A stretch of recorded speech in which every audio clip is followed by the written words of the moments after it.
안녕하세요, 교우 여러분. 현재 사목국 차장으로 소임을 맡고 있는 윤진우 사례자유한 신부라고 합니다. 이미 교구 전례교육에서 뵙던 분들도 계시겠지만 현재 교구 내에서 전례교육에 봉사를 하고 있기도 합니다. 이번 시간에는 전례 중에 우리 교우분들께서 가장 어려워하시는 고해성사에 대한 이야기를 나눠보려고 합니다. 많은 교우분들께서 이러한 질문을 품고 계실지 모릅니다. 고해성사는 왜 해야 하나요? 고해성사 참 어려우시죠? 우리는 보통 어떠한 어려움 때문에 고해성사를 어려워하고 고해소로 나아가는데 주저하고 있습니다. 본당 신부님 혹은 보좌 신부님이 나의 목소리를 알아들을 것 같은 두려움, 죄의 용서에 대한 필요성이 느껴지지 않아서, 또 죄가 무엇인지 몰라서, 또 나의 죄 또는 부족함을 바라본다는 두려움 때문에, 죄가 무엇인지 알지 못하기 때문에, 또 성사의 중요성을 잘 알고 있지만 고해소에 나가기까지가 두렵고 힘들어서 라는 분명 각자의 이유가 다르기는 하지만 크고 작은 어려움 때문에 우리는 분명 고해성사를 받기 주저하고 어려워하는 것이 사실입니다. 고해성사를 왜 해야 하나요? 이 질문에 대한 전제, 분명 고해성사 참 어렵습니다. 제가 고해사제로 고해성사를 드리는 것도 어렵고 제가 한 신앙인으로 고해성사를 받는 것도 참 어렵습니다. 동시에 죄라는 부분, 곧 우리의 어두운 부분들, 상처들, 눈물들을 바라본다는 것 또한 분명 쉬운 일은 아닙니다. 분명 어려운 것은 맞습니다. 우리가 고해성사를 이야기하면서 분명 어려운 성사임을 공감하고 고해성사에 대해 돌아봐야 합니다. 이렇게 어려운 성사임에도 불구하고 교회는 고해성사를 끊임없이 강조하고 있습니다. 우선 답을 먼저 제시해 봅니다. 고해성사는 자비이신 하느님을 만나기 위해서입니다. 우리가 신앙적으로 자비이신 하느님을 고백합니다. 그런데 그 자비는 어디에서 만나십니까? 우리는 우리들의 일상 안에서 늘 그렇게 자비의 하느님을 마주하지만 직접적이면서도 구체적으로 하느님의 자비를 체험하게 되는 곳이 바로 고해소, 곧 고해성사 안에서 만나게 됩니다. 고해성사를 왜 받아야 하는가? 이 질문의 답은 바로 고해성사는 하느님 자비의 축제로서 자비를 맛보기 위해서입니다. 가톨릭 교회 교리서와 고해성사 지침에서는 고해성사를 왜 받아야 하는가라는 질문에 대한 답을 다음과 같이 풀어서 설명합니다. 첫 번째, 하느님과의 화해를 위해서입니다. 죄로 인해서 나를 사랑해 주신 하느님과의 깨진 관계를 화해하기 위해서, 회복하기 위해서입니다. 두 번째, 하느님께 받은 은총을 회복하기 위해서입니다. 죄로 인해 하느님의 은총에 머무르지 못하는 우리가 회개하여서 발걸음을 돌려서 하느님의 은총으로 다시 향하고 또 다시 그 은총에 머물기 위해서입니다. 세 번째, 죄의 억압과 상처의 쓰라림에서 벗어나 참된 자유와 온전한 치유를 받기 위해서, 곧 우리가 받은 자유를 회복하기 위해서입니다. 우리가 하느님께로 받은 은총과 참된 자유를 회복하기 위해서라는 말입니다. 교리서가 공통적으로 가리키고 있는 고해성사의 이유는 온전히 하느님께 돌아가고 구체적으로는 하느님의 자비를 맛보며 회개하여 다시금 돌아가는 것, 바로 이 점을 설명하고 있습니다. 우리가 자비이신 하느님을 만나기 위해서는 용기를 내어 고해성사로 나아가야 합니다. 우리가 자비이신 하느님께로 위로를 받기 위해서는 고해성사를 통해서만 가능해진다는 점을 우리는 분명 알아야 합니다. 그렇다면 가톨릭 교회의 고해성사 예식, 그 안에 지침서에서 고해성사를 왜 해야 하나요? 라는 그 답을 찾아볼까 합니다. 우선 고해성사 예식은 현행 가톨릭 교회가 가르치는 고해성사의 의미와 예식에 대한 전반적인 것을 알려주는 전례 예식서입니다. 특별히 이 예식서에서는 고해성사의 중요성에 대해서 성사의 연결성을 통해 정의하고 있습니다. 자, 한번 고해성사 지침서 2항을 살펴볼까요?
이 항은 세례성사, 성체성사, 그리고 고해성사의 연관성과 우리에게 이 세 가지 성사들이 왜 중요한지 다음과 같이 말해줍니다. 세례를 통해 죄 씻음의 은총을 받았고 나아가 성체를 통해 끊임없이 구원회로 나아간다. 그리고 교회 안에서 고해성사를 통해 화해하고 회복하게 된다. 이것이 지침서의 핵심입니다. 지침서의 내용은 좀 어렵지만 이렇게 풀어드리니 좀 이해가 되시죠? 세례성사를 통해 우리는 하느님의 자녀가 됨으로써 그동안의 모든 죄를 용서받았습니다. 그리고 이제 하느님의 자녀가 된 우리는 끊임없이 희생제사에 참여함으로써 성체를 통해 양육되고 주님의 몸과 피를 받아 모심으로써 주님과 한 몸을 이루게 됩니다. 동시에 고해성사를 통해 세례 후에 지은 죄를 용서받고 하느님과 화해함으로써 우리가 받은 은총과 자유를 회복하게 됩니다. 2023년 교구장주교님의 사목교서의 첫 번째는 성사생활을 통한 신앙 성숙입니다. 교구장주교님의 지향은 성사생활을 중심으로 살아가는 신앙생활을 강조하시기 위함입니다. 이는 단순히 사목교서에 적혀 있기 때문에 중요한 것이 아니라 우리가 그리스도인으로서, 신앙인으로서, 하느님의 자녀로서 성사를 통해 힘을 받지 않으면 신앙적인 어려움이 커질 수밖에 없다는 점을 일러주는 대목이기도 합니다. 이처럼 고해성사는 우리의 신앙의 회복이라는 차원에서 중요합니다. 이 회복은 하느님의 자비의 축제에 참여함으로써 가능해지고 완성됩니다. 분명히 말씀드리는 점은 고해성사는 결코 나의 죄에 대한 하느님의 심판을 받는 자리가 아닙니다. 오히려 나를 안아주시는 아버지의 자비를 맛보는 시간입니다. 우리가 이러한 자비의 시간을 우리가 지닌 어려움 때문에 주저한다면 우리는 결코 위로받을 수도 회복될 수도 회개를 완성할 수도 없다는 점을 주의해야 합니다. 교리에 의하면 고해성사를 통해 하느님의 자비를 입게 되고 이를 통해 죄를 용서받으며 나아가 우리들의 영적 상처를 치유받고 거룩함, 곧 하느님 자녀로서의 나 자신을 온전히 회복하게 됩니다. 이것이 고해성사를 받음으로써 우리가 얻게 되는 특은입니다. 자, 그럼 이어서 고해성사 예식 지침서 5항도 살펴봅시다.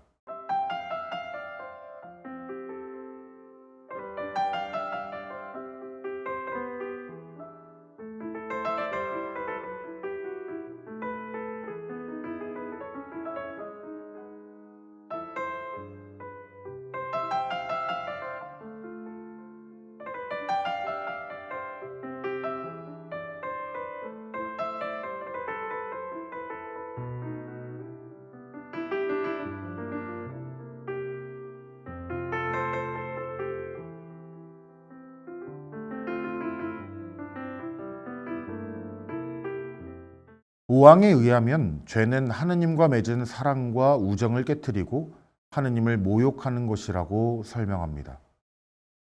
그러면서 이러한 죄에 대한 용서는 고해 성사를 통해 자비로우신 하느님의 은총으로 나아가는 것이라고 분명히 정의합니다.